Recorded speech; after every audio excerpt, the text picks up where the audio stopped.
Кто первый в труде, тому слава везде. В Чувашии выберут лучшего муниципального служащего. В ходе конкурса выявят инициативных сотрудников, которые внесли большой вклад в развитие местного самоуправления. Какие проекты подготовили финалисты конкурса, узнала Милена Алексеева.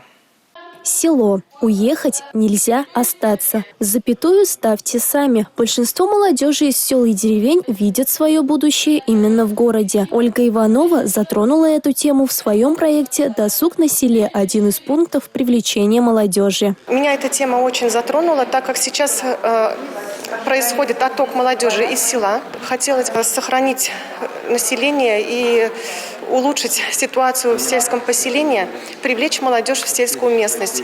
В этом году конкурс «Лучший муниципальный служащий» в Чувашской республике проводится уже в 11-й раз.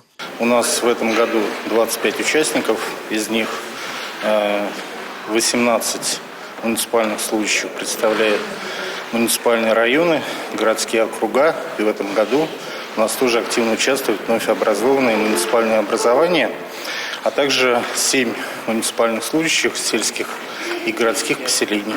По итогам первого этапа в финал конкурса прошли все 25 участников. Сегодня они перед всеми защитили свои проекты. Моя проектная работа называется «Внедрение новых форм и традиций в отделе ЗАГС». Она направлена на решение проблем современной семьи.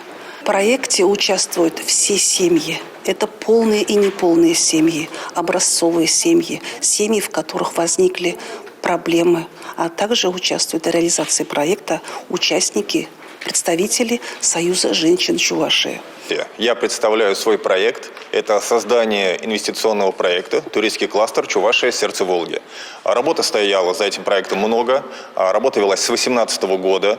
Получила активную поддержку правительства Чувашской республики, правительства Российской Федерации в лице Ростуризма. Ну и результаты этой работы воплоти вы все сейчас можем увидеть на Красной площади, на Московской набережной. Торжественное награждение победителей конкурса планируется в декабре текущего года. Лучших муниципальных служащих наградят дипломами и ценными призами. Милена Алексеева, Георгий Кривошеин, Республика.